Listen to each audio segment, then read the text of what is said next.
Venice నగరంలో కాలువల నగరంగా ఆంధ్ర ప్యారిస్ గా పిలువబడే మన తెనాలి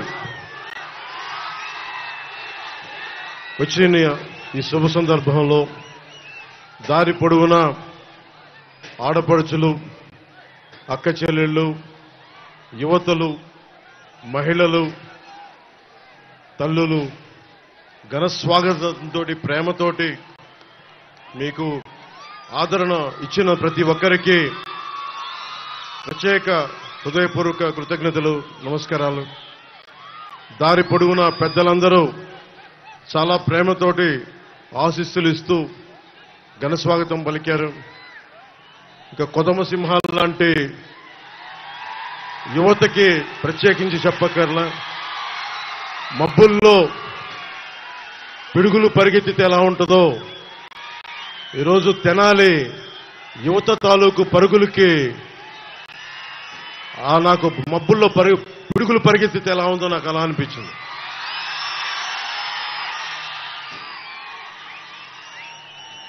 చాలా కీలకమైన దశకు వచ్చాం.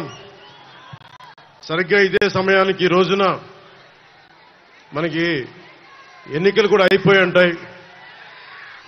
వైసీపీ నాయకుడి ఓటమి కూడా బాక్సుల్లో చేరిపోయి ఉంటుంది. ఈ సమయానికి 5 సంవత్సరాల దుష్ట పాలనకి చరమాంకం పలుకుతున్నాం. మనం ఏం చేస్తాం? కూటమి ప్రభుత్వం, తెలుగుదేశం, భారతీయ జనతా పార్టీ, జనసేన ఈ 3 పార్టీల కలయికతోటి ఆంధ్రప్రదేశ్ అభివృద్ధి పదం వైపు వెళ్తుంది. దానికి మేము ఎలా సిద్ధం అనేది ఆఖరిలో చెప్తాం. దానికంటే ముందు 2014లో పార్టీ ప్రారంభించినప్పటి నుంచి ఈ రోజు దాకా ఒక దశాబ్దం ఎంతో మంది వచ్చారు, పార్టీలు పెట్టడానికి ప్రయత్నం చేశారు, ఈ మధ్యన కూడా పెట్టారు. కానీ దశాబ్ద కాలంగా ఒక ఎమ్మెల్యే లేకుండా కేవలం మా ఆడపడుచులు ఇచ్చిన గుండెల్లో పెట్టుకున్న స్థానానికి మా జన సైనికులు అండగా ఉండి వారి స్ఫూర్తితోటే దశాబ్దం కాలం పార్టీని నడపగలిగే శక్తిని సంపాదించారు. ఇందాక దారిలో వస్తూ ఉంటే ఒక యువకుల సమూహం నాకు ప్లే కార్డు ఇచ్చారు. ఆ ప్లే కార్డు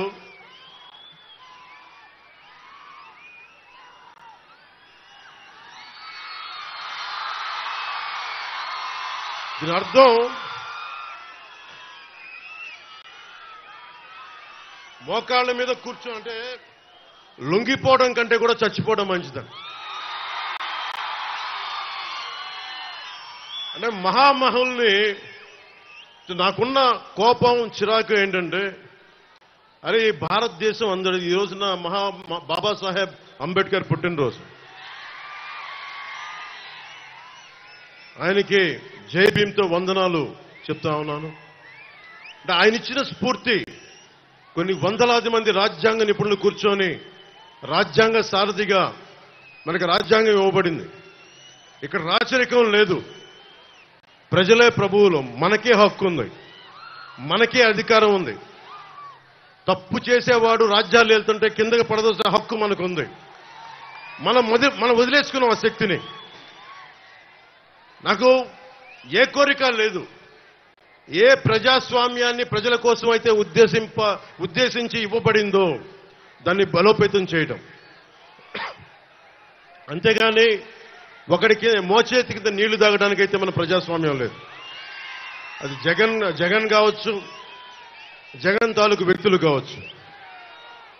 జగన్ మాట్లాడితే క్లాస్ వార్ అని మాట్లాడుతూ ఉంటాడు. క్లాస్ వార్ అంటే అర్థం మీ అందరికీ తెలిసిందే కదా. డబ్బున్నోళ్ళు, అధికారం ఉన్నవాళ్ళు పేదవాడిని దోచుకోవటం. మనందరం పేదవాళ్ళని దోచుకుంటున్న వాళ్ళం అంట. ఆయన ఒక్కతనే చాలా గొప్పగా పేదవాళ్ళకి అండగా ఉంటున్న వ్యక్తి. నిజంగా అతను పేదవాళ్ళకి అండగా ఉన్న వ్యక్తి అయితే జనసేన, తెలుగుదేశం, భారతీయ జనతా పార్టీ కూటమికి ఇంత జనసందోహం రాదు. ఆ విషయం జగన్ తెలుసుకోవాలి. జగన్ వచ్చి రాగానే చేసింది 450 కోట్ల రూపాయలు మనకి సెస్ ఉంది. భవన నిర్మాణ కార్మికుల సంక్షేమ నిధి. 40 లక్షల మంది భవన నిర్మాణ కార్మికులు వారికి ఉపాధి లేకుండా చేశాడు. 40 మంది పైగా ఆత్మహత్యలు చేసుకున్నారు. 40 లక్షల భవన నిర్మాణ కార్మికుల 450 కోట్ల సంక్షేమ నిధిని దోచుకున్న వ్యక్తి. నిజంగా ఎవరన్నా సరే ప్రజల కోసం పాటు పడుతున్నామంటే అది జనసేన అడ్డంగా నిలబడింది ప్రజల కోసం. మీకు చెప్తున్నానమ్మా, 30,000 మంది ఆడబిడ్డలు ఆంధ్రప్రదేశ్ రాష్ట్రం నుంచి అదృశ్యం అయితే అక్కమ్మ చెల్లెమ్మ అని చెప్పి కథలు చెప్పే జగన్ ఒక్క ప్రెస్ మీట్ కూడా పెట్టలేదు ఈ రోజు దాకా. ఏదన్నా అడిగితే నన్ను బూతులు తిట్టించడం తప్ప. ముఖ్యంగా ఇందాక చెప్తా ఉన్నట్టుగా రాగానే మీకు తెలుసు ఇసుక ఎలా దోపిడీ చేశారో. మన కొల్లిపర్ల మండలం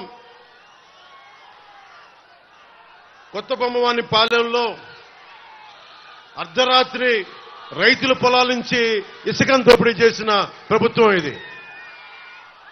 అలాంటి రైతాంగాన్ని దోపిడీ చేసిన వ్యక్తి క్లాస్ వార్ గురించి మాట్లాడతాడు. అలాగే లిక్కరు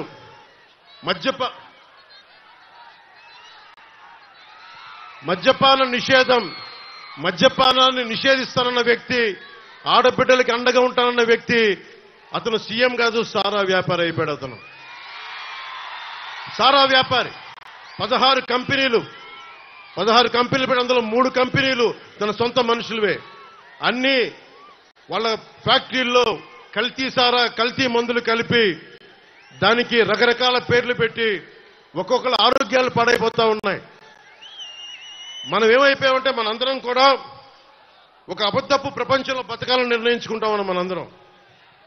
నేను ఇబ్బంది లేకుండా నేను మందు తాగమని ఎంకరేజ్ చేయను, వ్యసనాలకి పాల్గొనని ఎంకరేజ్ చేయను. నెపోలియన్ చెప్పినట్టుగా యుద్ధాలకి షికార్ల మీద ట్యాక్స్, బ్రాండీ మీద ట్యాక్సే నేను దేశాల మీద యుద్ధాలు చేయడానికి పనికొస్తుందని నెపోలియన్ చెప్పాడు. వ్యసనాల వల్లే ట్యాక్స్ వస్తూ ఉంది భారతదేశానికి కూడా. ఈ విధానంలో మనం కోరుకుంటుంది. మన ఎవరో పెద్దలు మాట్లాడుతూ ఉన్నారు, నేను కల్తీ మందు కాదు, కనీసం ఆరోగ్యం పాడవని మందన్నా కనీసం 10 సంవత్సరాల్లో పాడవలసింది, వీళ్ళ వల్ల సంవత్సరంలోనే పాడైపోతా ఉంది. అలాంటి కల్తీ మందు ఇస్తూ ఉంటే అలాంటి మందు ఇవ్వకని చెప్పిన దానికి నేను మందుని ఎంకరేజ్ చేస్తానని మాట్లాడుతున్న వైసీపీ నాయకులు. అసలు అన్న వైసీపీ నాయకులందరికీ చెప్తున్నా, మద్యపాన నిషేధిస్తామని చెప్పి మీరు సారాలు ఎలా అమ్ముకుంటారు ఒకసారి మీరు లోపల చూసుకుని మాట్లాడుకున్న విషయం. అలాగే ఇసుక జేపీ వెంచర్స్ అని చెప్పి పెద్దిరెడ్డి రామచంద్రారెడ్డి గారు, మిథున్ రెడ్డి గారు, సజ్జల రామకృష్ణారెడ్డి గారు, జగన్ గారి ఆధ్వర్యంలో దాదాపు మొత్తం వాళ్ళ కంపెనీ ఇసుక అంతా. ఒకప్పుడు ఇసుక రీచుల్లో ఎంతమంది బీసీలు కానీ బీసీ కుటుంబాలు కానీ చాలా మందికి సంపద వెళ్లేది.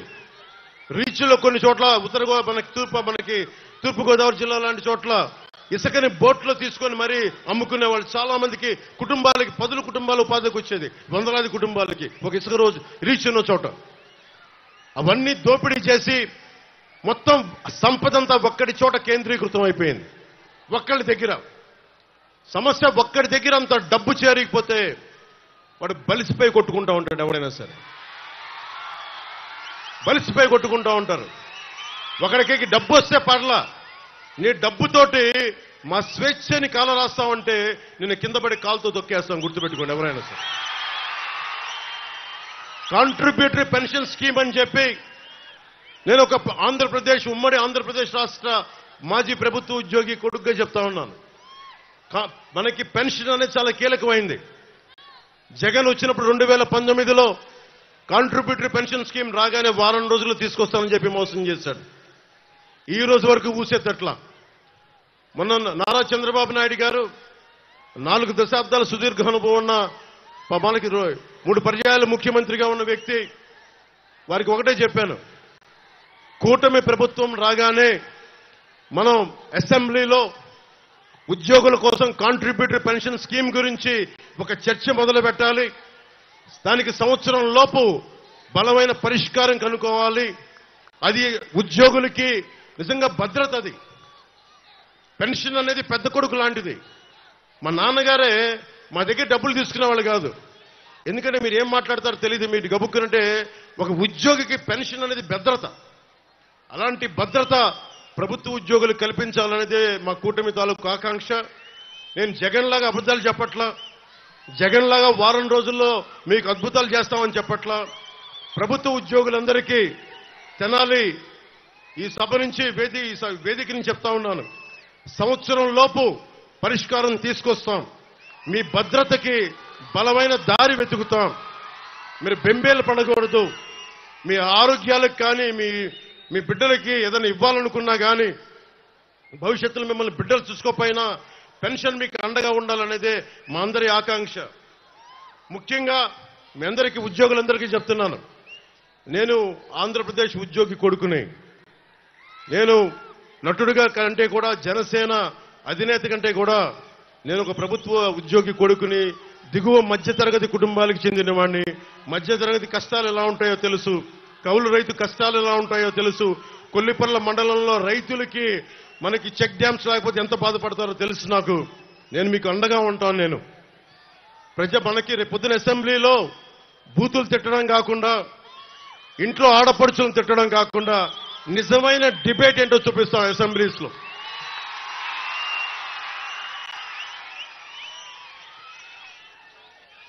గురు బ్రహ్మ గురు విష్ణు గురు దేవో మహేశ్వర అంటాం. అలాంటి టీచర్లని లిక్కర్ షాపులకి సేల్స్ కి పెట్టాడు. అతను సేల్స్ పర్సన్ గా పెట్టాడు. అలాంటి వ్యక్తి, టీచర్ని గౌరవించిన వ్యక్తి ఎందుకు గౌరవించలేడు? అతను 10th క్లాస్లోనే శివశివాని స్కూల్లో 10th క్లాస్ పేపర్ లీక్ చేస్తున్న మహానుభావుడు ఈ ముఖ్యమంత్రి.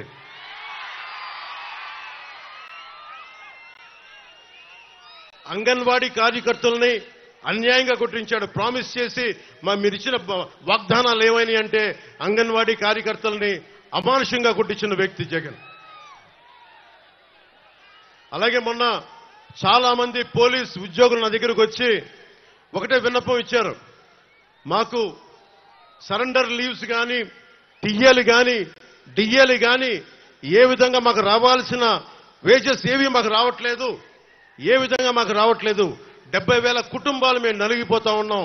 ఇలాంటి ప్రభుత్వం ఉంది, కనీసం మా సమస్యలు తెలియజేయండి అంటే పోలీసు ఉద్యోగులందరికీ చెప్తా ఉన్నాను, నేను పోలీసు వ్యవస్థను గౌరవించేవాడిని, పోలీసు వ్యవస్థను వాడుకునే వ్యక్తిని కాదు.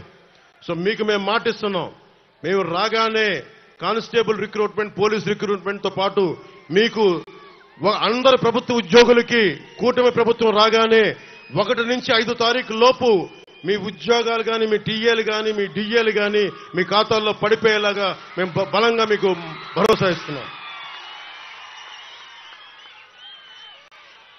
ముఖ్యంగా రైతాంగానికి, కొల్లిపర్ల మండలంలో రైతాంగానికి కానీ, ఆంధ్రప్రదేశ్లో ఉన్న రైతాంగానికి కానీ మనం చాలా రిపేర్ చేయాలి. చిన్న చిన్న చెక్ డ్యామ్ల అవసరం, పంట కాలువలు పొడికలు తీయడం, లేదంటే చాలా తొందరగా పూర్తి చేయాల్సిన, తక్కువ డబ్బు వెచ్చించి కొన్ని పూర్తి చేయాల్సిన ఇరిగేషన్ ప్రాజెక్టులన్నీ కూడా వెంటనే పూర్తి చేయడానికి పూర్తి ఫోకస్ పెడతాం.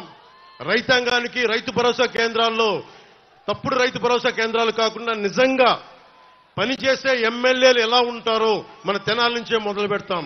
నాదెండ్ల మనోహర్ గారి నాయకత్వంలోనే మొదలు పెడతాం. అన్ని కులాలకి నేను ఏ రోజు కూడా ఇక్కడున్న ఆడపడుచులకి, అక్క చెల్లెళ్ళకి, పెద్దలకి, ఇక్కడున్న యువతకి చెప్తున్నాను, ఒక్క కులాన్ని నమ్ముకొని నేను రాజకీయాలు చేయట్లా, ఒక మతాన్ని నమ్ముకొని నేను రాజకీయం చేయట్లా, ఒక ప్రాంతాన్ని నమ్ముకొని నేను రాజకీయం చేయట్లా. జాషువా చెప్పినట్టుగా విశ్వనరుడు, అన్ని కులాలు, అన్ని మతాలు, అన్ని ప్రాంతాలు సర్వ సమానంగా ఉండాలి. మానవ హక్కుల్ని ప్రతిష్ఠించడానికి, అంబేద్కర్ గారు చెప్పిన ఆశయాల్ని ముందుకు తీసుకెళ్ళడానికి, ఓడిపోయినా కానీ మీకు తెలుసు ఓటమి ఎలా ఉంటుందో. ఒక ఎగ్జామ్ పోతేనే బాధపడతాం.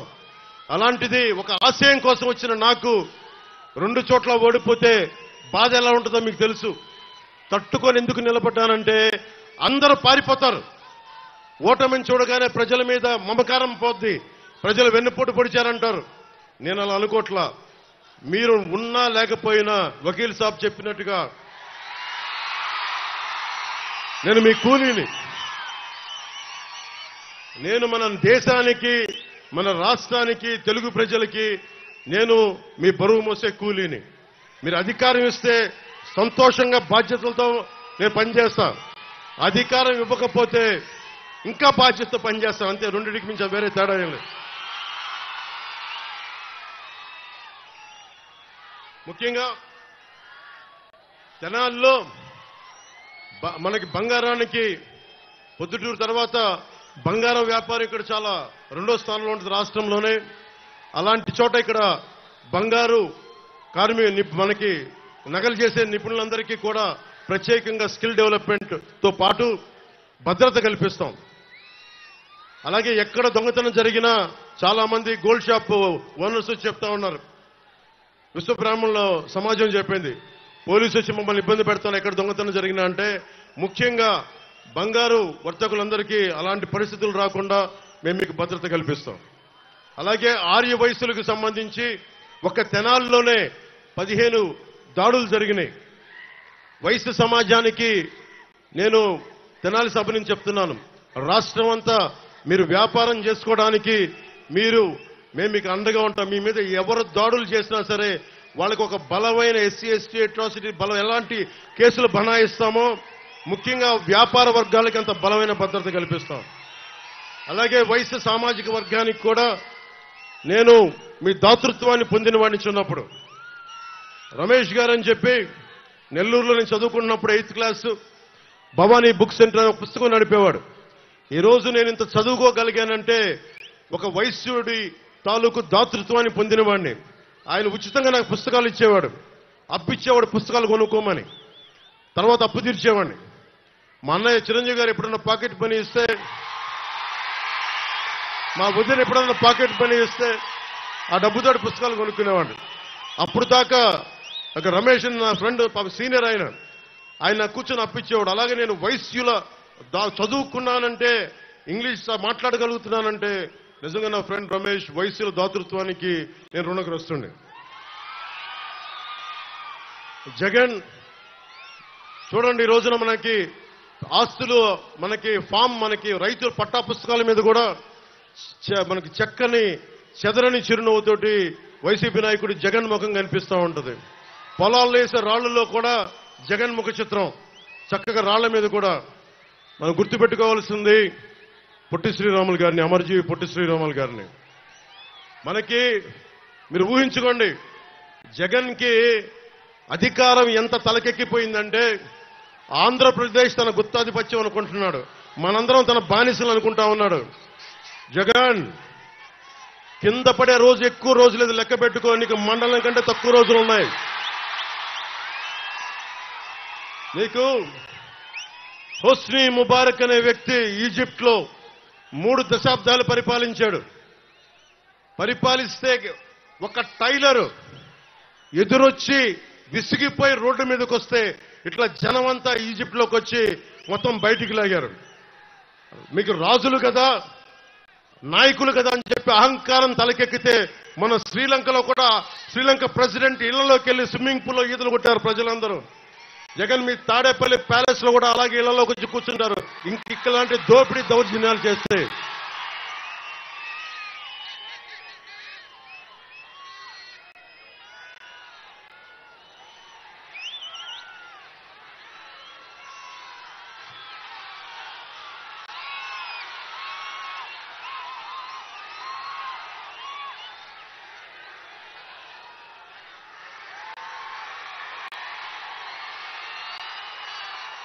ముఖ్యంగా మన తెనాలికి సంబంధించి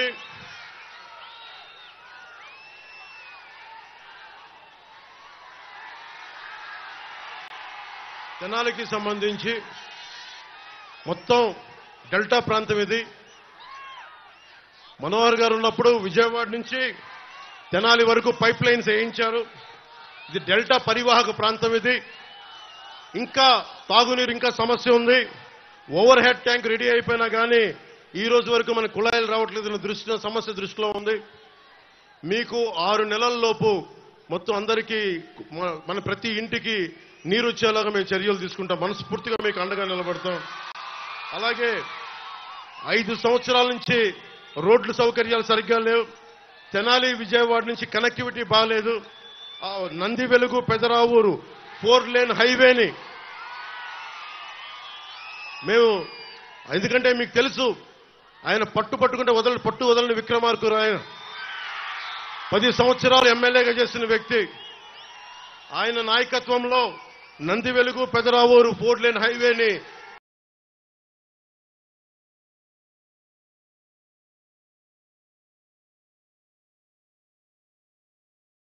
చాలా తక్కువ కాలంలో పూర్తి చేస్తాం. అలాగే నిజంగా అమరావతి కనుక రాజధానికి అయిపోయింటే ఈ పాటికి చాలా అద్భుతంగా ఉండేది. అమరావతి లేకపోవడం వల్ల మన అభివృద్ధి కూడా, మన తెనాలి అభివృద్ధి కూడా నోచుకోలేని పరిస్థితికి వచ్చింది. అమరావతిని రాజధాని చేస్తున్నామని మన అందరి వాగ్దానం మేము మాటిచ్చాం. దాంతోపాటు మన నంది వెలుగు పెదరావూరు 4 లేన్ హైవేని పూర్తి చేసి ప్రతి రోడ్లు జగన్ లాగా వదిలేయకుండా, అడ్డగోలుగా వదిలేయకుండా మేము రిపేర్లు చేస్తాం.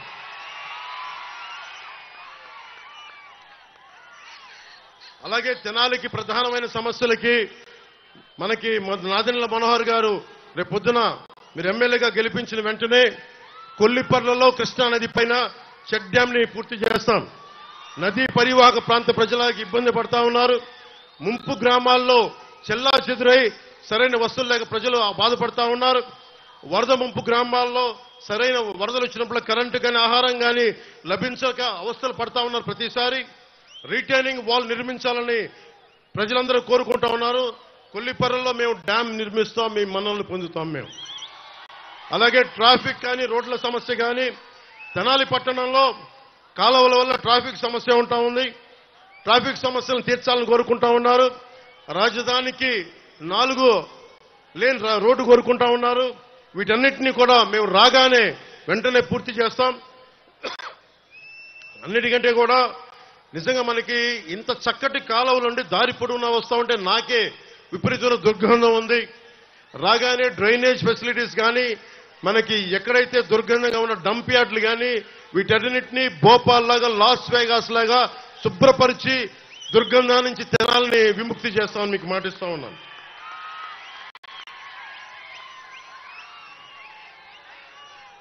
అలాగే చాలా మండలాల్లో కానీ మనకి ప్రభుత్వ ఆసుపత్రులు ఉన్న డాక్టర్లు కొడుతుంది, మనకి ఎక్విప్మెంట్ కొడుతుంది.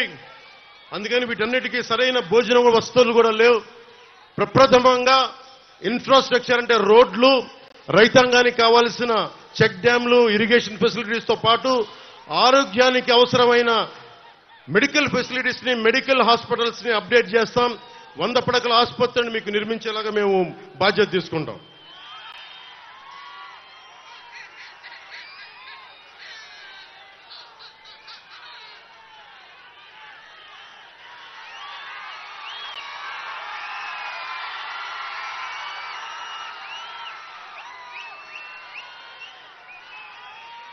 ముఖ్యంగా యువతకి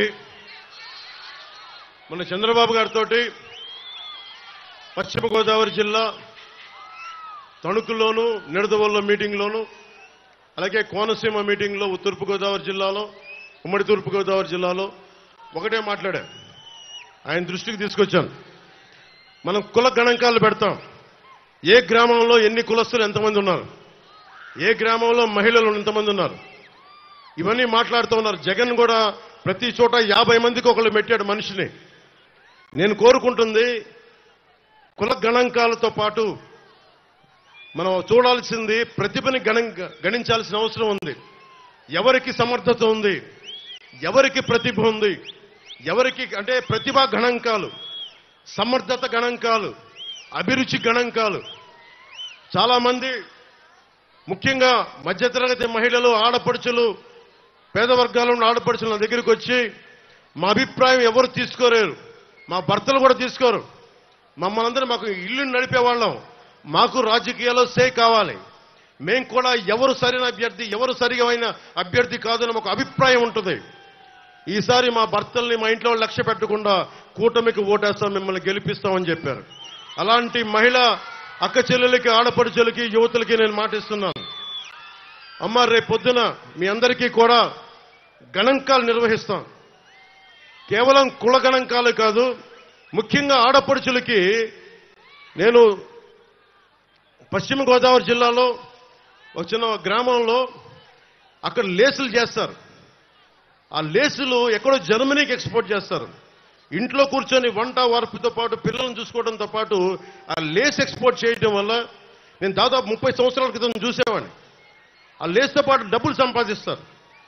చాలామంది మహిళలకి, ఆడపడుచులకి మీరు కేవలం వంటింటికే పరిమితం అవ్వాల్సిన అవసరం లేదు. మీకు కూడా ఆర్థిక పరిపుష్టి కావాలి. మీకు ఏదైనా నేర్చుకోవాలని తపన ఉంటుంది. బిడ్డలు ఒక వయసుకు వచ్చిన తర్వాత మేము ఖాళీగా ఉండకుండా మాకు కూడా ఏదైనా పని కావాలి, మాకు కూడా డబ్బు సంపాదించాలి. నాకు మా అక్కలు చెప్తా ఉంటారు, మా అమ్మ చెప్తా ఉంటుంది, మా వదిన చెప్తా ఉంటుంది. నేను ఎందుకని చెప్తున్నాను, ఆడబిడ్డలను అర్థం చేసుకునేవాడిని. నేను మీకు మాట ఇస్తున్నాను, మీరు ఏదైనా ప్రతిభ నేర్చుకోవాలి, మీకు ఏదైనా ఒక స్కిల్ డెవలప్మెంట్ కావాలి, ఇంటికొచ్చి మీకు నేర్పించే విధంగా, ఇంటికొచ్చి వయోజన విద్య నేర్పించేలాగా, మీ కాలనీలో మీకు అందుబాటులో ఉండేలాగా స్కిల్ డెవలప్మెంట్ మేము చేసి పెడతామమ్మా. మేమందరం కూర్చోబెట్టి మీకు అండగా ఉంటాం. అలాగే మీ మీద ఒక్క రౌడీలు కానీ మిమ్మల్ని ఎవరు ఇబ్బంది పెట్టినా ఎస్సీ ఎస్టీ అట్రాసిటీ యాక్ట్ అంటే ఎంత భయపడతారో మహిళల్ని ముట్టుకోవాలంటే అంత భయపడే బలమైన చట్టాలు తీసుకొస్తాం. ఉన్న చట్టాలని మరింత పటిష్టం చేస్తాం.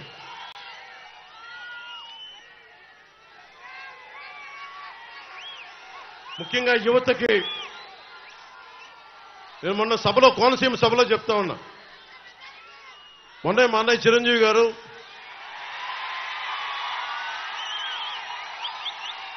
జనసేన పార్టీకి ఒక 5 కోట్ల రూపాయలు విరాళంగా ఇచ్చారు.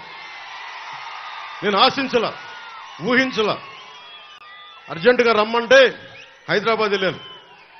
ఆంజనేయ స్వామి సమక్షంలో ఆయన చేస్తున్న సినిమా ఆ సెట్లో ఆంజనేయ స్వామి విగ్రహం వెనక ఉండి ఆయన ఆశీస్సులతోటి ఒక 5 కోట్ల రూపాయలు ఇచ్చి ఒకటే అన్నారు, నువ్వు ప్రజల కోసం బలంగా నిలబడతావు. నువ్వు నీలాంటి వాడికి, ముఖ్యంగా కౌలు రైతులకి నువ్వు చేసింది నాకు నిజంగా హృదయాన్ని కలిచేసింది. ఎలక్షన్ టైంలో నీకు ఎంత పనికొస్తే నా 5 కోట్ల రూపాయలు నీకు ఇస్తా ఉన్నాను. అక్కడితో ఆకుండా రామ్ చరణ్ గారికి కూడా చెప్పారు. ఈ మధ్యనే వేల్ యూనివర్సిటీ డాక్టరేట్ పొందారు. ఆయనకి కూడా చెప్తా ఉన్నారు, ఇతను మన కుటుంబ సభ్యుడని కాకుండా సమాజానికి మేలు చేసే వ్యక్తిగా నువ్వు కూడా విరాళం ఇవ్వు అని. సో మనస్ఫూర్తిగా చిరంజీవి గారికి తెనాలి సభ నుంచి మనస్ఫూర్తిగా నా ధన్యవాదాలు తెలుపుకుంటా ఉన్నా. ఎందుకు గుర్తొచ్చారు నాకంటే, మిమ్మల్ని చూస్తేనే గుర్తొచ్చారు నాకు. ఏం లేదమ్మా, అంటే నా కోరిక ఏంటంటే, ఇప్పుడు పవన్ కళ్యాణ్ అనే వ్యక్తి, అతని కోరిక ఏంటంటే, అతను 16-17 ఏళ్ళు ఉన్నప్పుడు ఒక 5,000 రూపాయలు సంపాదించే ఉద్యోగం వస్తే అద్భుతం అనుకునేవాడు. 5,000 రూపాయలు. మా నాగబాబు అన్నయ్య లాయర్గా చదువుతూ ఉండేవాడు, లా చదువుతూ ఉండేవాడు. నాకు మా నాన్నని కానిస్టేబుల్గా ఉద్యోగం ప్రారంభించిన వ్యక్తి. నేను కనీసం ఒక ఎస్ఐగా చదువుదాం అనుకుని, ఎస్ఐగా ప్రారంభిద్దాం అనుకున్నాను. మా నాన్న కోరిక అది. కనీసం నేను ఒక డిఎస్పీగా రిటైర్డ్ అవుతాను ఆయన కోరిక. అంటే మాకు ఊహించుకోండి, మా మ్యాక్సిమం థాట్ అంతే, అంతకుమించి లేవు మాకు. మా అన్నయ్య గారు యాక్టర్ అయినా కానీ నేను ఊహించుకోలే. ఈ విషయం ఎందుకు చెప్తున్నానంటే, ఒక వ్యక్తిలో ఏ ప్రతిభ ఉంది, ఎంత శక్తి ఉంది, ఎవరు అంచనా వేయలేం. మనం అంచనా వేయాల్సింది ఒక 5 లక్షల మంది వాలంటీర్లకి 5,000 జీతాలు ఇచ్చేసి వదిలేశారు. కానీ నేనైతే 5 లక్షల మంది యువతకి నేను ఏం అడుగుతానంటే, నాన్న మీకు ఏం శక్తి ఉంది, నీకు అభిరుచి ఏముంది, నీకు ఏమి నేర్చుకోవాలనుంది, నీకు ఏమవ్వాలని ఉంది, నీకు ఎలాంటి స్కిల్ డెవలప్ చేస్తే నువ్వు 10 మందికి ఉద్యోగాలు ఇస్తావు. నువ్వు నాకు ఊడిగం చేయడం కాదమ్మా, నువ్వు 10 మందికి ఉద్యోగాలు ఇచ్చే స్థాయికి అవ్వాలంటే నీకేం కావాలి? ఈ ప్రశ్నలు అయితే నేను అడుగుతాను. 5,000 ఇచ్చి వాళ్ళ జీవితాన్ని తాకట్టు పెట్టుకోను. ఎంతసేపు ఆడపడుచుల్ని మీరు వంటింటికే పరిమితం అవ్వండి అని చెప్పను. మీరు బయటికి రావాలి. ఇక్కడున్న ఒక్కొక్క ఆడపడుచు, చూసే ఆడపడుచు 10 మందికి, 25 మందికి, 100 మందికి ఉపాధి అవకాశాలు ఇవ్వాలి అంటే వాళ్ళలో సమర్థతని గుర్తించాలి, ప్రతిభని గుర్తించాలి. ప్రతిభని గుర్తించాలి అంటే వాళ్ళు తెలియ మాట్లాడాలి. నువ్వు గణాంకాలు చెప్తా ఉన్నావు, ఒక ఇంట్లో ఒక వీధిలో ఎంతమంది ఉన్నారని చెప్తున్నావు. అసలు మీకు ఏం కావాలి, మీ అభిరుచి ఏం కావాలి? ఒకరోజు చిరంజీవి గారు పిలిచి నన్ను అడిగారు, నీకేం అవ్వాలందిరా అంటే నాకేం తెలియదు, నాకేం లేదన్నా మ్యాక్సిమం నేను కూర్చొని చిన్న పని చేసుకోవాలందంటే మేబీ మన ప్రతిభ మనకు తెలియదేమో. ఆయన తిట్టి నన్ను ఒక యాక్టింగ్ ట్రైనింగ్ పంపించారు. యాక్టింగ్ ట్రైనింగ్ పంపిస్తే నాకు తెలియదు, సిగ్గు నాకు. ఆయన నన్ను తిట్టి పంపిస్తే యాక్టింగ్ ట్రైనింగ్ నేర్చుకున్నా. ఈ రోజున సభలు స్పీచ్లు ఇవ్వగలుగుతాను ఇంతమంది మధ్య. ఇదే సుస్వాగతం షూటింగ్కి బస్సు మీద వైజాగ్ జగదాంబ సెంటర్లో కమ్ కమ్ కమ్ వెల్కమ్ పలికిన డాన్స్ వేయమంటే చచ్చిపోయాను ఆ రోజున. మా వదిలికి చెప్పేశాను, నేను ఇంకెప్పుడు సినిమాలు యాక్ట్ చేయను. అంత సిగ్గు. అలాంటి నన్ను ఒక స్కిల్ నేర్పిస్తే నేను తర్వాత ఎప్పుడు లెర్నింగ్ మైండ్ సెట్లో ఉంటాను, నేర్చుకునే మైండ్ సెట్లో ఉంటాను. నేను నేర్చుకున్న తర్వాత ఎంతమంది కొత్త డైరెక్టర్లను తీసుకొచ్చాను, వకీల్ సాబ్తో సహా. అంతకుముందు ఒక సినిమా చేశారు, కానీ కొత్త వాళ్ళతో పనిచేయడం ఎందుకు లేదంటే నేను నేర్చుకున్నవాడిని, తప్పులు చేస్తే సరిదిద్దగలవాడిని. అంటే ఒక్కడికి స్కిల్ డెవలప్మెంట్ నేర్పిస్తే, ఒక స్కిల్ నేర్పిస్తే ఆ వ్యక్తి ఇంత అభిమానం సంపాదించి 4 దశాబ్దాలున్న పార్టీ కూడా అండైపోయాడు ఆ వ్యక్తి. ఇది ఎందుకు చెప్తున్నానంటే నన్ను చెప్పుకోవడానికి కాదు, మీ ఒక్కరిలో కూడా, ప్రతి ఒక్కరిలో కూడా నిద్రాణమైన శక్తి ఉంటుంది, శక్తి దాక్కుని ఉంటుంది. ఆడపడుచులు ఎంత శక్తి దాక్కుంటుందో మనకు తెలియదు, యువతలో ఎంత శక్తి దాక్కుని ఉంటుందో తెలియదు. ఎవరు అబ్దుల్ కలాం అవుతారో, ఎవరు జగదీష్ చంద్రబోస్ అవుతారో ఎవరికెరుక. కేవలం డబ్బులు సంపాదనే కాదు, ప్రతిభ, ఒక దేశానికి పనికొచ్చే ఒక గొప్ప స్కిల్, ఒక ఇన్వెన్షన్ ఎంతమందిలో ఎవడున్నాడో. యువతరానికి ఏ సంపద విడిచిపెట్టాం మనం? శేషేంద్ర గారు చెప్పినట్టుగా యుద్ధము, రక్తము, కన్నీరు తప్ప, గాయాలు, బాధలు, వేదనలు తప్ప. ప్రధానమంత్రి గారికి ఒకటే చెప్పాను మనకి ఎన్డీఏ మీటింగ్లో, ఈ దేశానికి సంపద నిజమైన ఖనిజాలు బంగారం, ఇనుము కాదు, కలల ఖనిజాలతో చేసిన యువతీ యువకులు. వాళ్ళు నిజంగా 2047కి జగన్ తన కుటుంబాల గురించి ఆలోచిస్తున్నాడు, భవిష్యత్తు గురించి ఆలోచిస్తున్నాడు. నేను నా కొడుకు గురించి ఆలోచించడానికి, నా బిడ్డల గురించి ఆలోచించడానికైతే నేను పాలిటిక్స్కి రాలా. అకారణంగా ఆదరణ లేకుండా దూరంగా ఉన్న బిడ్డలు, ధైర్యం కోల్పోయిన ఆడపిల్లలు ఎవరన్నా వచ్చి మాకేదైనా 4 మంచి మాటలు చెప్పి మా తరపున పోరాడే నిజంగా యువత యువకులకి అండగా ఉండడానికి నేను వచ్చాను రాజకీయాల్లో. మీరు ఊహించుకోండి, అంబటి రాయుడు 19 అండర్ 19లో డబుల్ సెంచరీ కొట్టిన వ్యక్తి.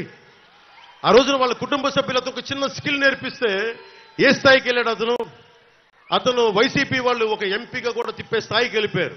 అఫ్కోర్స్ అవమానం చేసి పంపించేశారనుకోండి, అది వేరే విషయం. అలాంటి అంబటి రాయుడులో మీరు ఎంతమంది ఉన్నారు? అలాగే మొన్న ఈ మధ్యన సన్ రైజర్స్ దీంట్లో మనకి ఐపీఎల్ లీగ్లో 37 బాల్స్లో 67 రన్లు కొట్టిన నితీష్ కుమార్ రెడ్డి గారికి 20 సంవత్సరాలు. అతనికి ఒక ప్రతిభ, ఒక స్కిల్ నేర్పిస్తేనే కదా ఈరోజు కొట్టగలడు. మీలో ఎంతమంది ఎంత ప్రతిభ ఉందో. మీకైనా స్పోర్ట్స్ స్టేడియంస్ ఉన్నాయా? మీకు నిజంగా పొద్దున్న లేస్తే మీకు పరిగెత్తడానికి జాగింగ్ స్థలాలు ఉన్నాయా? ఆ క్రీడా స్థలాలు ఉన్నాయా? ఇండోర్ స్టేడియంని ఆధునీకరించాల్సిన బాధ్యత ఉంది కదా మనకి. నిజంగా ఇంతమంది ఎంతసేపు ఇళ్లలో కూర్చొని మగ్గిపోతా ఉంటాం, కనీసం బయట సేద తీరడానికి పార్కులు ఉన్నాయా మనకి? దుర్గంధం లేకుండా ఒక గ్రౌండ్లు ఉన్నాయా మనకి? ఇవన్నీ చెయ్యాలి అంటే మనకి నాదెండ్ల మనోహర్ గారు కానీ, పెమ్మసాని చంద్రశేఖర్ కానీ, ఇలాంటి వ్యక్తులు, ప్రజాక్షేమాన్ని కోరుకున్న వ్యక్తులు నిజంగా అండగా ఉంటే తెనాలే కాదు రాష్ట్రం అంతా బాగుపడిపోతుంది.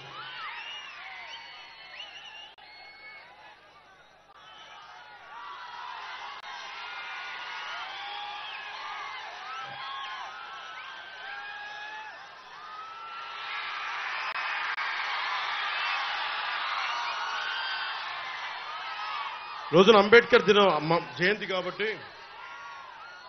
ముఖ్యంగా ఒకటే చెప్తా ఉంటారు, ఎస్సీ సామాజిక వర్గం ఎక్కువ శాతం వైసీపీకి వెళ్ళిపోతారు. అలాంటి ఎస్సీ సామాజిక వర్గానికి నేను అంబేద్కర్ గారిని గౌరవించే వ్యక్తిగా, జై భీమ్ స్ఫూర్తిని గుండెలో నింపుకున్న వ్యక్తిగా ఎస్సీ సమాజానికి వైసీపీ చేసిన అన్యాయం చెప్తా ఉన్నా. ఎడ్యుకేట్, యాజిటేట్, ఆర్గనైజ్ అన్న అంబేద్కర్ చెప్తే అలాంటి దళితులకి విద్యనందించే పథకాలని 23 పథకాలని జగన్ తీసేశారు. 4,163 కోట్ల రూపాయలు అలొకేట్ చేస్తే వాటిని డైవర్ట్ చేసేశాడు. మొత్తం చాలా మంది ఎస్సీ మేధావులందరూ కూర్చొని కోర్టులో రిట్ పిటిషన్ వేస్తే కోర్టు ఆర్డర్ చేస్తుంది 4,163 కోట్ల రూపాయలు తిరిగి వెనక్కి ఇవ్వమంటే ఈ రోజు దాకా జగన్ ప్రభుత్వం అది ఇవ్వలేదు. అలాగే ఏ ఫ్యూడలిస్టిక్, ఇంపీరియలిస్టిక్ ప్రభుత్వాన్ని, అధికారుల్ని, యంత్రాంగాన్ని, రాజకీయ నాయకుల్ని కాదని అంబేద్కర్ గారు చేశారు. దానికి తూట్లు పొడుస్తూ ఉన్నాడు జగన్.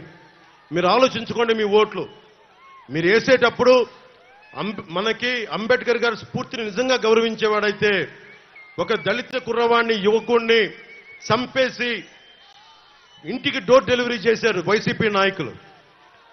దాని గురించి ఎవరు మాట్లాడరు.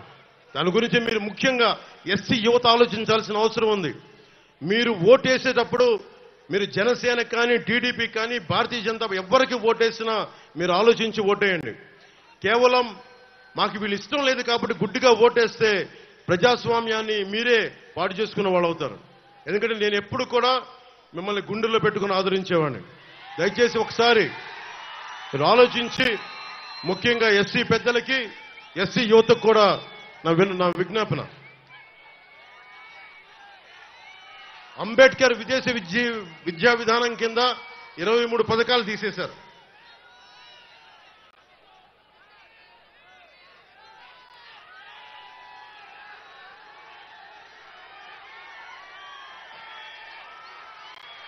అలాగే బీసీ కులాలకి సంబంధించి జగన్ 2019లో చెప్పింది 153 కులాలను గుర్తించాం, 139 కులాల తాలూకు కార్పొరేషన్ ఏర్పాటు చేస్తామని చెప్పి 56 కార్పొరేషన్లు ఏర్పాటు చేసి ఈ రోజుకి వాళ్ళకి కావాల్సిన వాటికి ఇవ్వాల్సిన నిధులు ఇవ్వలేదు.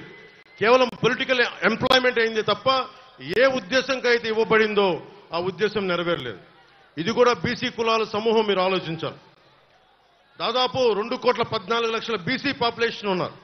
44 లక్షల మందికే, ముఖ్యంగా 5-6 కాస్ట్లకే వాళ్ళు ఇచ్చారు. ఇంకా 1,70,00,000 మందికి ఏ పథకాలు అందలేదు. 26,000 మంది బీసీల మీద అక్రమ కేసులు పెంచారు.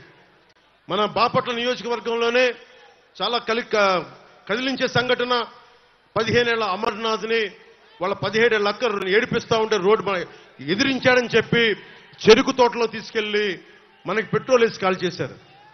ఈ రోజున జగన్ రాయి పడింది, జగన్కి గాయమైతే రాష్ట్రానికి గాయమైందని మాట్లాడుతూ ఉన్నారు.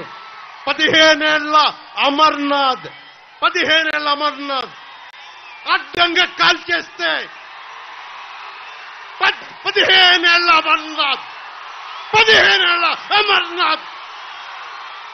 నిర్దాక్షిణ్యమైన పసిబిడ్డ చెరుకు తోటలో తీసుకెళ్లి కాల్ చేస్తే రాష్ట్రానికి గాయం అవలా. 30,000 మంది ఆడపిల్లలు అదృష్టమైతే రాష్ట్రానికి గాయం అవలా. గాయం అయ్యిందంట. గాయం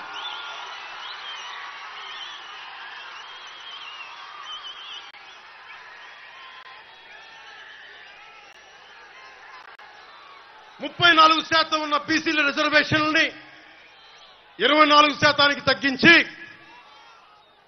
16,000 మంది బీసీ నాయకులు మనకి అన్ని స్థాయిల్లో అవకాశాలు కోల్పోయారు. నేను 8 మందికి ఎంపీలకు ఇచ్చాను, ఇంతమందికి బీసీలకు ఇచ్చాను. కానీ జగన్ చేసిన ద్రోహం అంబేద్కర్ స్ఫూర్తిని విఘాతం కలిగించింది. 16,000 మంది బీసీలకి నువ్వు 34 నుంచి 24% తగ్గించి బీసీలని అధికారం దూరం చేసావు. అది మర్చిపోకండి.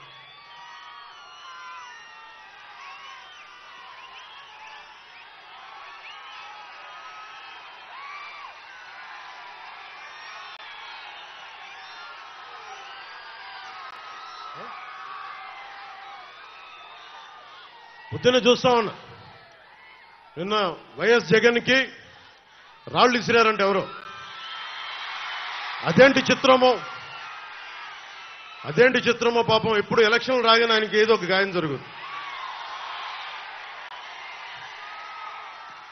కరెక్ట్గా ఎలక్షన్ల ముందే ఎవరో ఒకరు చచ్చిపోవడం లేదా చంపేయడం. అంత హై సెక్యూరిటీ సిఐఎస్ఎఫ్ ఉన్న వైజాగ్ ఎయిర్పోర్ట్లో 2019కి కోడి కత్తితో గాయం చేశారంట అక్కడ. సరే, మనందరం ఏం చేశాం? జనం కూడా ఏంటి కదా, మన తిలక్ గారు చెప్పినట్టుగా, దేవరకొండ బాలగంగాధర్ తిలక్ చెప్పినట్టుగా, కొడవగంటి మనకి కుటుంబరావు గారు చెప్పినట్టుగా, మనందరం మధ్యతరగతి మనుషులు. మనందరికీ ఏంటంటే అధికారం ఉన్నోడు, డబ్బున్నోడు ఏమి చేసినా దానికి ఒక నైతిక భాష్యం ఇస్తాం. పాపం కాకినాడలో ఉండే ఒక మాఫియా డాన్ ఎవరిని కత్తితో పొడిచినా పాపం ఆయన ఏ పరిస్థితుల్లో పొడిచారో పాపనండి, పాపం చంపేశారు. వైఎస్ వివేకానంద రెడ్డి గారిని ఏ పరిస్థితుల్లో పొడిచారో తెలియదండి మాకు. 30,000 మంది ఆడపిల్లలు అదృశ్యమయ్యారని పాపం జగన్ గారు ఏం చేస్తారండి పాపం. ఇది సగటు మధ్య తరగతి మనం చేసే తప్పు. ఇది మన హక్కులను మనం తెలుసుకోవట్లేదు. జగన్కి గాయం అయితే రాష్ట్రానికి అయ్యా గాయం. మీ జెడ్ కేటగిరీ సెక్యూరిటీ ఏం చేస్తుందా? మీ జెడ్ కేటగిరీ సెక్యూరిటీ చూసుకోరా మీరు? మరి చంద్రబాబు గారి మీద రాళ్లు కొట్టించినప్పుడు రాళ్ల వర్షమే కురిపించారా మీరు? అప్పుడు ఏమైపోయినాయి? అప్పుడు రాష్ట్రానికి గాయం జరగలేదా? అంటే మీ మీద ఇంత గులకరాయి పడితేనే గాయం అయిపోయినట్టు. ఏమో ఎవడు చేశాడో నా సంతాపం నాకు బాధ కలుగుతుంది. నన్ను అడిగారు ఈ రోజున స్టేట్మెంట్ ఇవ్వమని చెప్పారు మా పార్టీ వక్తలందరూ. సార్ జగన్ గారికి ఇలా దెబ్బ తగిలింది అంటే నన్ను ఏం చేయమంటారన్న? ఆయనకి కొంచెం మీరు త్వరగా కోలుకోవాలని ఇవ్వంటే ఏమో అది నిజమో అబద్ధమో నాకేం తెలుసు. అతనే ఇలా టక్కుని కొట్టేసుకున్నాడేమో ఎవరికి తెలుసు? తెలియదు కదా. ఎందుకంటే కరెంటు పోయింది, దండలు ఉన్నాయంట. ఆ దండల్లో వాళ్ళే రాయిపెట్టి కొట్టుకున్నాడేమో, లేదు నిజంగా పోని ఒక్కసారి నాన్నా పులి కథలాగా ఒకసారి చెప్తే బాగుంటుంది. ప్రతిసారి ఎలక్షన్ రాగానే జరిగితే నిజంగా పులి వచ్చిన నాన్నా పులి కథలాగా అది అబద్ధం అనుకుంటాం. సరే, నిజంగా మీ మీద రాయిసినోండి మీరు పట్టుకోండి. ఎదురుగా పొడిచిన వ్యక్తినే ఈ రోజు వరకు మీరు పట్టుకోలేదు. జైలు నుంచి అతను బెయిల్ ఇప్పించారు 5 సంవత్సరాల తర్వాత. కోడికత్తి వ్యక్తినే. ఈ సెంటిమెంట్ డ్రామాలు దయచేసి ఆపండి. ఈ నాటకాలు భరించలేకపోతున్నాం.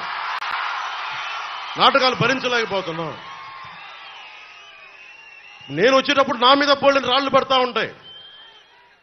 మనకి పీఆర్పీ టైంలో నేను ఖమ్మం వెళ్తా ఉంటే నా మీద రాళ్ల వర్షం. మా వాళ్ళందరికీ మోకాళ్ళు ఇరిగిపోయినాయి, నాకు ఈపుల మీద రాళ్లు పడ్డాయి. ఆ రోజు చెప్పుకోవడానికి మీడియా కూడా లేదు. మొత్తం కరెంట్ ఆపేశారు రాజశేఖర రెడ్డి గారి ప్రభుత్వం. మరి దెబ్బలు తిని మేము వచ్చాం. నా స్టేజ్లు కూల్చేశారు. కాదు, నేను ముఖ్యమంత్రి కొడుకుని కాదు కదా, ముఖ్యమంత్రిని కాదు కదా. మన కథలు ఎవరికి తెలియవు. జగన్ గారికి ఎంత రాగానే అయ్యయ్యో ఎంత బాధ జరుగుతుందండి. అయ్యయ్యో పాపం. అమర్నాథ్ని తిరుగు తోటలో కాల్ చేస్తే పాపం లేదు. అది వైసీపీ వాళ్ళకి పట్టదు. రేపల్లెల్లో ఒక ఆడపడుచుని దారుణంగా భర్త ముందు మనకి మానాన్ని పాడు చేస్తే పాపం దొంగతనం చేయడానికి వచ్చారండి. అలా అనుకోలేదండి. దొంగలని దుర్మార్గుల్ని వెనకేసుకొచ్చే వస్తే మనుషులు. జగన్ గారితో ఇంత పడగానే నాకు నిజంగా అనిపించింది, జెడ్ కేటగిరీ సెక్యూరిటీ మీరందరూ ఏమయ్యారయ్యా? పోలీస్ అధికారులు ఏమయ్యారు? డీజీపీ గారు ఏమైపోయారు? ఇంటెలిజెన్స్ ఆఫీసర్ గారు ఏమైపోయారు మీరంతా? ఒక అందరినీ దాడి చేసే వ్యక్తి అతని మీద దాడి చేయడానికి ఎవడన్నా సంతోషిస్తాడు? మనకి నిజంగా సాహసిస్తాడా? నిజంగా ఇంత యంత్రాంగం ఉండి పట్టుకోవడానికి మీకు ఎంతసేపు పట్టుకోవడానికి? రేపొద్దున ఎవడన్నా పట్టుకుని కూడా వాళ్ళు ప్రేరేపించారు, వీళ్ళు మీ వాడే చేశాడేమో. 2019లో మీ కూర్చోబెట్టి కోడి కత్తి కోసం జగన్ గారు సీఎం అవ్వాలని డ్రామా ఆడటానికి నేనే పొడిచానని ఆ అబ్బాయి చెప్పాడు. ఈరోజు అలాగే చేశారేమో కనుక్కోండి. కానీ నేను మీకు చెప్తున్నాను, ఇలాంటి డ్రామాలకి మనం పడాల్సిన అవసరం లేదు. దయచేసి పడకండి. నిర్ద్వందంగా దాన్ని తీసి పక్కన పెట్టండి. అరే, ఇద్దరు చెల్లెళ్ళు, సొంత చెల్లెళ్ళు. అరే, మా నాన్నగారిని చంపేశాడు, మా చిన్నాయిని చంపేశాడంటే అడ్డగోలుగా బద్దలు కొట్టి కత్తితో పొడిచి చంపితే అందరూ గుండెపోటు వచ్చి పడిపోయాడండి, గుండెపోటు వచ్చి పడిపోయండి. వీళ్ళ కథలు మనం ఎలా నమ్ముతాం? ఈరోజు ఆయన వివేకానంద రెడ్డి గారు అమ్మాయి సునీత గారు వైరాలజిస్ట్, ఆవిడ అమెరికాలో చదువుకున్న వ్యక్తి, వైరాలజిస్టు. కరోనా లాంటి వైరస్ ని ఆవిడ దాని మీద నిజంగా వైద్యం చేయగలిగే వ్యక్తి. ఆవిడ కూర్చొని నా తండ్రిని చంపేశారు, నా తండ్రిని చంపారంటే ఒక్క పోలీస్ అధికారి దాని మీద మాట్లాడు. CBI central bureau of investigation వస్తే కడపలో కోర్టులోకి వెళ్ళనివ్వరు వాళ్ళని. ఇంత దారుణంగా ఉంటే మనందరం కూర్చొని చేతులు పొడిచి కూర్చున్నాం. మనందరం, మనకు పౌరుషం చచ్చిపోయింది, మనందరికి చచ్చిపోయింది. ఎందుకు నేను వ్యతిరేకపడడం? చీలద్దు చీలద్దు చీలద్దు ఎందుకంటానంటే ప్రజాస్వామ్యాన్ని కూలి చేసేవాడు ఒకడు కూర్చొని మనందరినీ పొడుస్తా, చంపుతా, దోపిడీ చేస్తా ఉంటే ఎంతకాలం భరిస్తాం? ఎంతకాలం?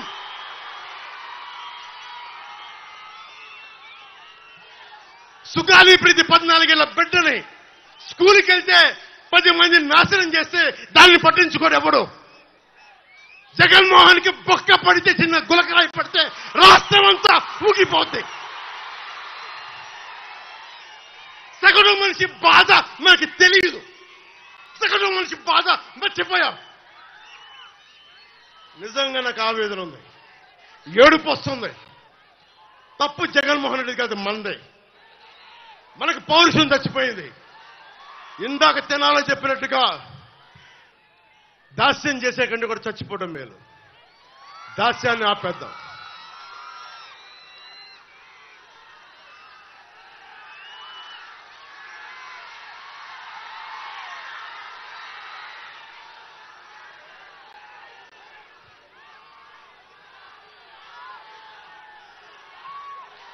I don't want to be politically right. I don't want to be diplomatically right. I don't want to be convenient. I want to be right. అందుకని డిప్లొమసీ పక్కన పెట్టి గుండె లోతుల నుంచి రాజకీయం చేద్దాం, గుండె లోతుల నుంచి పాలిటిక్స్ చేద్దాం. మనం ఎవరం కులాలకి ప్రాంతాలకి దాటి గుంటూరు వినుకొండలో పుట్టిన జాషువా ఆయన స్ఫూర్తితోటి విశ్వనరుడి స్ఫూర్తిని తీసుకెళ్తే తప్ప ఈ ప్రభుత్వాలని మనం మార్చలేం. చంద్రబాబు గారికి, ముఖ్యంగా ఆలపాటి రాజా గారికి చాలా చాలా ధన్యవాదాలు. ఎందుకంటే మేమందరం కూడా కూర్చొని నా సైజు నేను తగ్గించుకున్నా. జనసేన ఓటు పెరిగి కూడా నేను ఎందుకు తగ్గించుకున్నానంటే మీరు గెలవడానికి తగ్గించుకున్నాను. ఇంకొకసారి ఈ ప్రభుత్వాన్ని మనం తీసుకోలేం.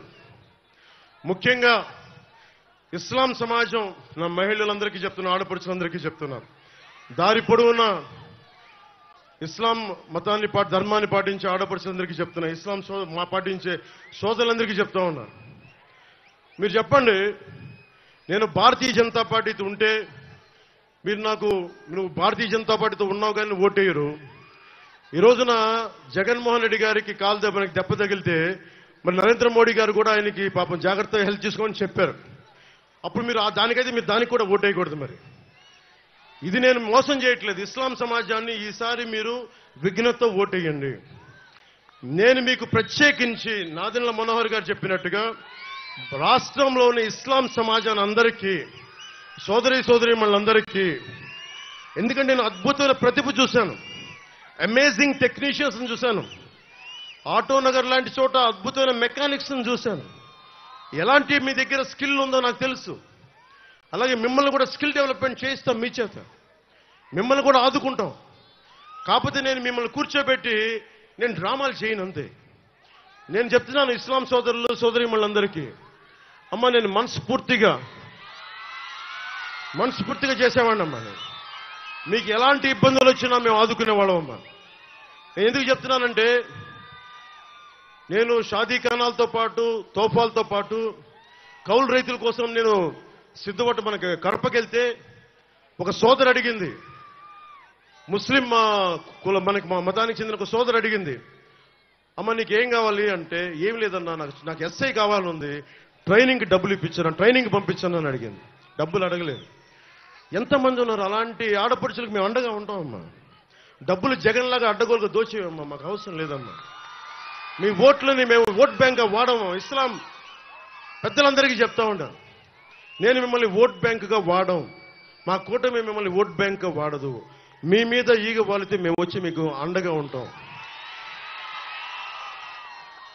ఈ రోజున పెమ్మసాని చంద్రశేఖర్ గారు అమెరికాలో అత్యంత ఉన్నతమైన వ్యాపారం అయ్యండి, అంత గొప్ప అందరికీ స్థానం కల్పించిన వ్యక్తి.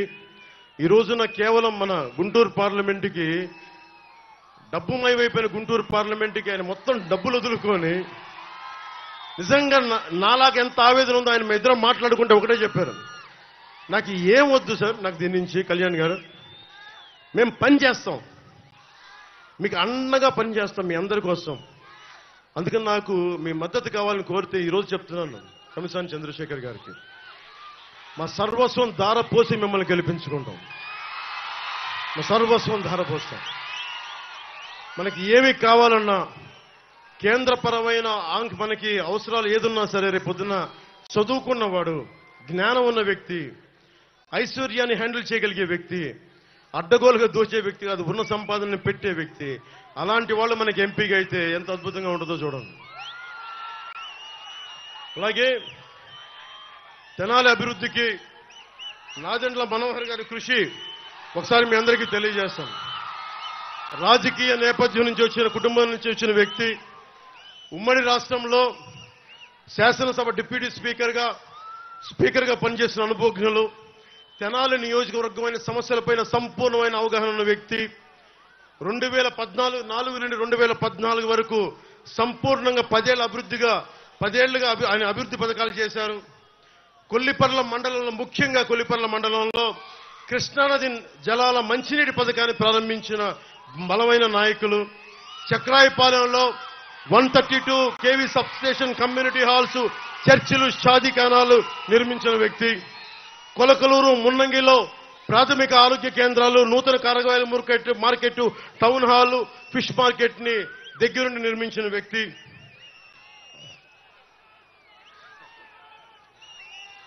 నియోజకవర్గం పరిధిలో R&B పరిధిలో 2018కి వస్తే 13 వంతెనలు నిర్మించిన వ్యక్తి.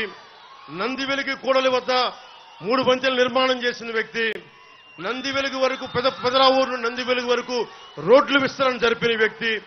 తెనాలి అంతర్గత రోడ్లు విస్తరణ జరిపిన వ్యక్తి. సైడ్ కాలువల్ని నిర్మాణం చేసిన వ్యక్తి. ప్రతి పల్లెలో సీసీ రోడ్లు, డ్రైనేజ్ నిర్మాణం చేసిన వ్యక్తి. ఆయన గురించి మీకు తెలుసు, కేవలం పొలిటికల్ లీడరే కాదు, నెంబర్ 3 టెన్నిస్ ప్లేయర్, జాతీయ స్థాయిలో టెన్నిస్ ప్లేయర్ 80s లో. అందుకనే ఆయన ఓపెన్ ఎయిర్ ఆడిటోరియం ని ప్రోత్సహించారు, కళాక్షేత్రాన్ని నిర్మాణం చేశారు, యువ క్రీడాకారులను ప్రోత్సహించడానికి ఇండోర్ స్టేడియం ని ఆధునీకరించారు. జగడగంట పాలెంలో సెంట్రల్ స్కూల్ ని ఏర్పాటు చేయడానికి చొరవ తీసుకున్నారు. పేదల కోసం 40 ఎకరాల భూమిని సేకరించి ఇళ్ల నిర్మాణం పూర్తి చేసిన బలమైన నాయకులైన, అర్హులైన అందరికీ అధికారులు కాదనుకుని కూర్చుని రేషన్ కార్డులు, పెన్షన్లు, దీపం పథకం కింద గ్యాస్ బండ గాని, ఇందిరమ్మ ఇళ్లు గాని, అన్నదాతల కోసం సబ్సిడీపై వ్యవసాయ పరికరాల పంపిణీ గాని, రైతు బంధు ద్వారా వడ్డీ లేని రుణాలు గాని, డ్వాక్రా మహిళలకి పావలా వడ్డీకే రుణాలు, బ్యాంకు రుణాలు అందేలా తెనాలి ఎమ్మెల్యేగా కృషి చేసిన బలమైన నాయకుడు. ఈ రోజున అలాంటి వ్యక్తి మాకు జనసేన పార్టీకి, నాకు వెనుకగా ఉన్న వ్యక్తికి మనస్ఫూర్తిగా మీ అందరి తరపున ధన్యవాదాలు తెలుపుకుంటూ భారీ మెజారిటీతోటి గెలిపించవలసిందిగా కోరుకుంటా ఉన్నాను.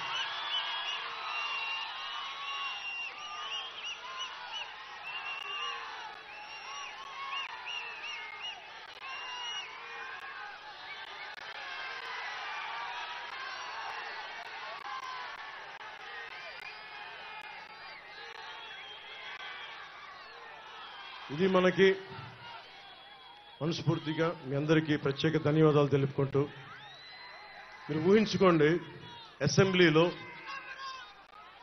పోలవరం నిర్మాణం చేయమంటే పోలవరం నిర్మాణం పూర్తయిందా లేదంటే ఒక మంత్రి, జలశాఖ మంత్రి కూర్చోబెట్టి అబ్బనీతి నీ రబ్బా ఎంత కమ్మగా ఉందిరా అబ్బా అని చెప్పి ఇలాంటి పాటలకి డాన్స్ చేసే వ్యక్తి జలశక్తి మంత్రి ఎందుకు? చిన్నప్పుడే కనుక అతని తల్లిదండ్రులు అతని డ్యాన్స్ ప్రతిభని గుర్తించి సినిమాలో పంపించుంటే మనకు ఒక పీడ తగ్గుండేది. అందుకని మీరు ఊహించుకోండి, బూతులు తిట్టే కాకుండా ఒక నాదెండ్ల మనోహర్ గారు మనకి ఒక 175 మందిలో ఆల్మోస్ట్ అందరూ కూటమి నుంచి ప్రత్యేకంగా ఎన్నికైన రాష్ట్ర ప్రయోజనం కోసం ఏర్పడే ఎమ్మెల్యేల సమూహం ఉంటే మీరు ఒకసారి డిబేట్ ఆలోచించండి.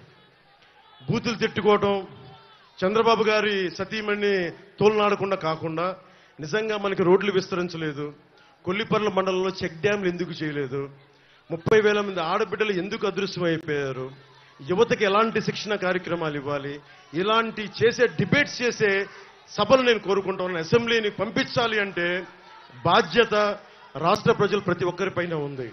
నేను దశాబ్దం అందరి చేత తిట్లు తింటించుకుంటూ నేను ఇక్కడున్నా, అందరినీ కాదని వచ్చాను. ఈసారి ఒకటే కోరుకుంటా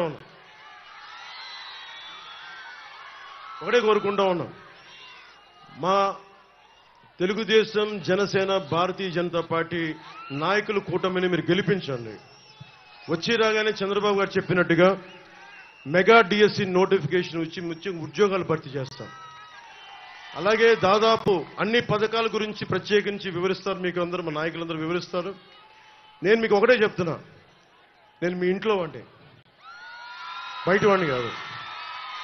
నా కులం లేదు, మతం లేదు, ప్రాంతం లేదు. నా సాటి మనిషి కోసం కష్టపడేవాడిని. నేను మీ ఇంట్లో బిడ్డని, మీ సోదరుణ్ణి, మీ ఇంట్లో వాడిని, మీ స్నేహితుడిని. మీరు నన్ను నమ్మి కూటమిని గెలిపించండి, ప్రాణాలు దారబోసేస్తాను మీకోసం. 10 సంవత్సరాలు ఏ పదవి లేకుండా కేవలం తిట్లుని బూతులనే తింటూ గడిపాను. ఒక్కసారికి చిన్నపాటి విజయం చూపించండి. జనసేన, పవన్ కళ్యాణ్, తెలుగుదేశం, భారతీయ జనతా, బీజేపీ కూటమి ఎలా పనిచేస్తో ఒకసారి రుచి చూడండి.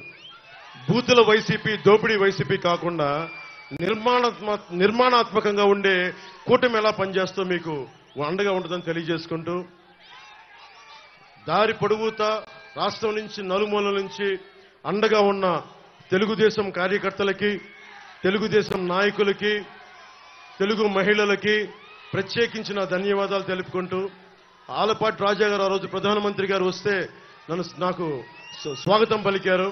ఈరోజు వారు లేకపోయినా వారి పార్టీకి సంబంధించిన కార్యక్రమాలు బిజీగా ఉన్నారు కాబట్టి ముఖ్యంగా ఆలపాటి రాజా గారి సన్నిహితులకి, కార్యకర్తలకి, వారి నాయకులకి, వారి కుటుంబ సభ్యులకి చేతులెత్తి ఈ తెనాలి సభ వేదిక నుంచి మనస్ఫూర్తిగా మీకు కృతజ్ఞతలు చెప్పుకుంటాం. ఏదైనా సరే, ఏ సభ అయినా సరే విజయనాదంతో వెళ్దాం, విజయనాదంతో తిరిగి వద్దాం. తెలుగుదేశానికి జయం జయం, భారతీయ జనతా పార్టీకి జయం జయం, జనసేనకి జయం జయం. ప్రజలందరికీ, ఆడపడుచులందరికీ, యువతకి, పెద్దలకి అందరికీ దిగ్విజయం కలగాలని ఆశిస్తూ, hello AP, hello AP, hello AP, జై హింద్.